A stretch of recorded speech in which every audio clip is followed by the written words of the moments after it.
The county says they will first start with sidewalks because there are plenty of areas just like this along Clubhouse Road without any. She now realizes just how much risk she faces just 1, 2, 3, 4, 5, 6, 7, 8 yards away. Told they crashed into shallow water. Now I do want to show you what we're talking about with the shallow water. I'm going to flash the flashlight down here. One right after another receiving hits by this storm. This one, the roof is completely damaged. Now I'm actually inside one of these fire shelters.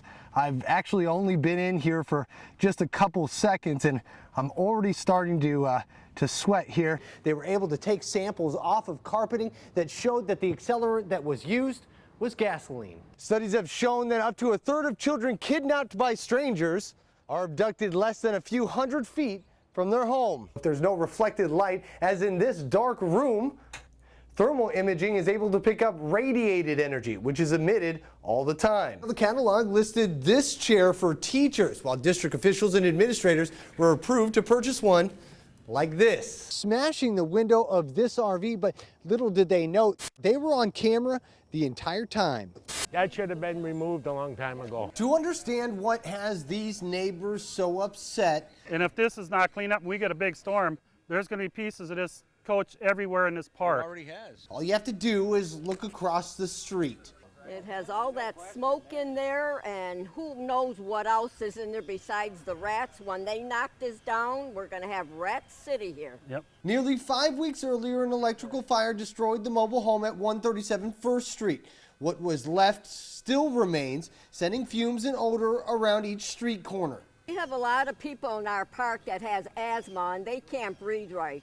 There's a lady on 138 here, she has a very hard time breathing. What happens is some kids come in from the other street and they come in and get hurt. The owner had no money to remove what's left, so William Riley, resident and community HOA president, turned to the owners of the community for help. Well, the owners of Glen Ellen and the office said that everything is in a lawyer's hands, that there's nothing that they can do about it. But after more than 30 days, they'd seen enough. I paid a visit to the office, who gave me the phone number to reach Equity Lifestyle Properties in Chicago. I received an email back with the usual response. We are working diligently to remedy the condition of the home site. A response Riley could only reply to in one way. It sounds like our friend there used to be on TV. No respect. Rodney Dangerfield. That's what I feel like when I deal with them. Here's the good news. We reached out to the city, who has been in contact with the residents here as well. They say because this home is a health and environmental hazard, they are in the process of putting a lien on that home, which would give them the ability to knock it down and clean it up. But until that happens, neighbors out here won't be happy. In Clearwater, I'm Cameron Polom, ABC Action News. It was once said, music touches us emotionally where words alone cannot. Donald Gould is doing just that on the streets of downtown Sarasota. You know, it's something you just don't see every day. Music, it really gets my attention, and I guess a lot of other people in the course of the day stop to take a look at this artist. And obviously he is an artist. And I just got about 4 or 5 songs under my fingers, you know, and it seems to hit. That's probably an understatement. Earlier in the week, a video of the homeless veteran exploded across the internet. More than 1 million people tuning in to see his surprising talent.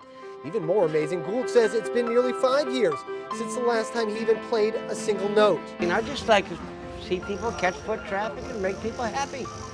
I never expected none of this. He's been playing music since he was in the Marines, mainly the clarinet, but drugs and alcohol abuse landed him on the streets. But there's always been a piano around. The latest piano around, part of a community art project that has 7 public pianos placed throughout the downtown area. His crowd-pleasing melodies even attracting the attention from a few local bars, now offering Gould an opportunity at a permanent gig. The whole goal of the arts and of the Arts and Cultural Alliance is to be able to allow the public to have access and to be able to find those talents. And find they did, but putting his talents into words, well, maybe we're just not meant to. It speaks to the soul, and you know, that's probably something that really can't be defined.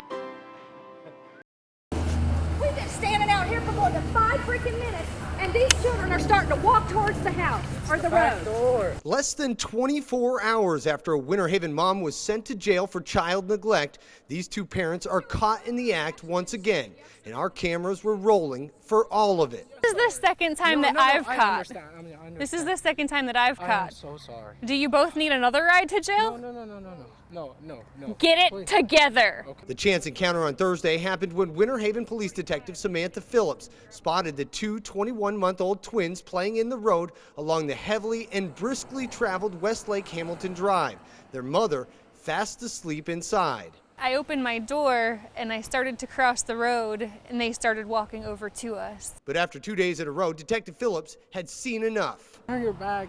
They're 2 years old. You don't need children if that's the case. No. It's not that, ma'am. They're 2 years old. Just turn your back for a second or two. They're gonna. The back door. Okay, you know the back door is a problem. Fix it. Yes, ma'am.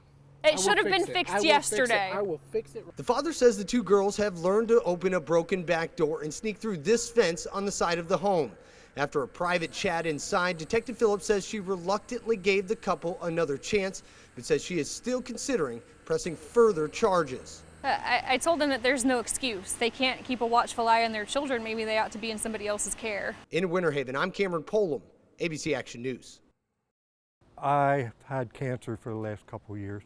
Bob Shannon says he had to sell everything he owned just to pay for treatment. I had to sell my old vehicle to pay my medical bills. Now in remission, Shannon says he scraped together $800 to buy a used car. But hours later, the car was missing. I walked out of my apartment and saw my car was gone. Residents at Bob's apartment complex are supposed to have parking permits, but the night he bought his car, the office was already closed. Bob says he called Target Towing to explain the mix-up, but they demanded $300. It's depressing. You know, it's like you're in handcuffs and you can't do anything. Worse yet, Bob planned to register the car the next day, so his title was still in the glove box, and the tow company wouldn't let him inside to retrieve the documents. Now, 30 days later, Bob owes Target Towing $1,000.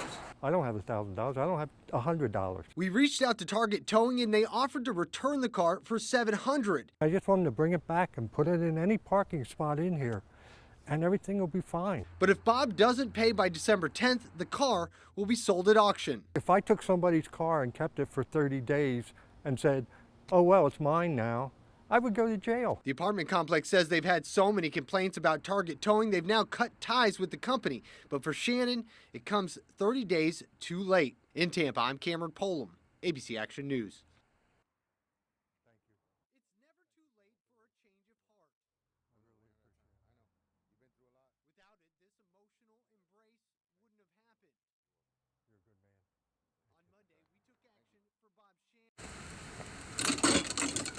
Most have heard the saying, some people have all the luck.